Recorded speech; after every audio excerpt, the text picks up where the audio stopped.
I'm very excited about the 2009 NeuroLeadership Summit. It's the fourth summit that we've run.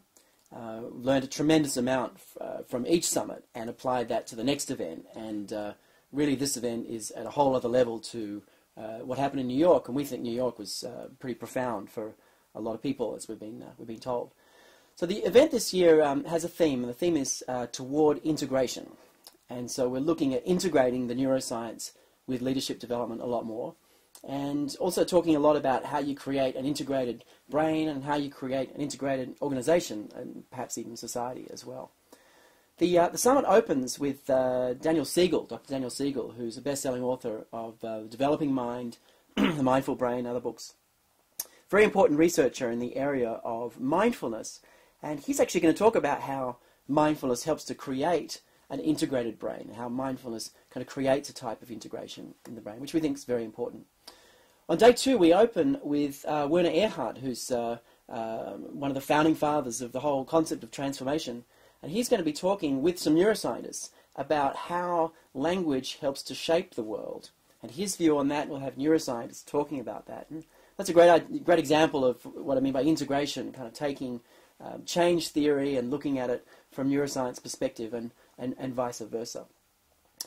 Day one has some other very interesting sessions. We have Jonah Lehrer, who is the author of a book called How We Decide, one of the smartest young neuroscientists around. Fascinating guy. He will be talking about decision-making in the brain and the way most of our decisions are driven by emotional functions in many ways. We have a session on how decisions get made in groups.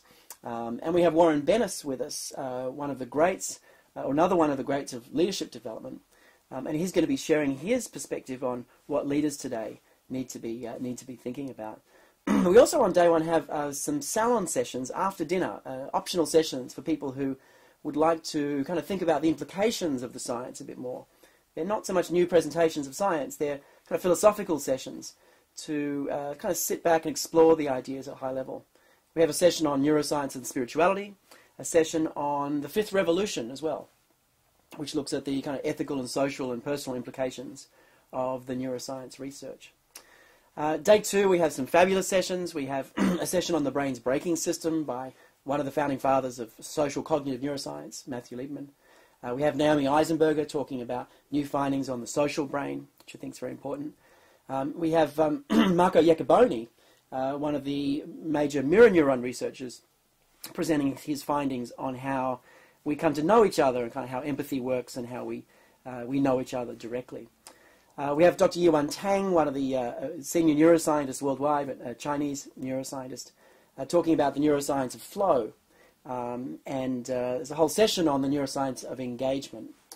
So there's a number of wonderful, important topics. But I think what's going to be great about this year is the amount of connection time we've allowed. There are only 4 sessions a day, plus the one salon session one evening. A lot of time for interaction. And in fact, we've done the math on this, and we see that each person, if you're fairly proactive, should get a chance to have a good conversation with about 100 other people during the event, based on the way we've designed the exercises and the breakout sessions. The other thing this year we've done is there's a practitioner session specifically designed for practitioners to share ideas with each other, and also a poster session where case studies that anyone would like to present can be shown, and people can learn from each other's applications of neuroscience.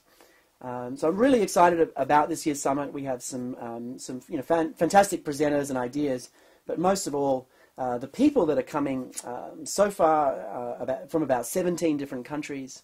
The people that are coming are pretty interesting change agents from all over the world who are up to pretty big things, and it's just so exciting to have the opportunity to spend several days with other people who are who are creating positive change the way they are.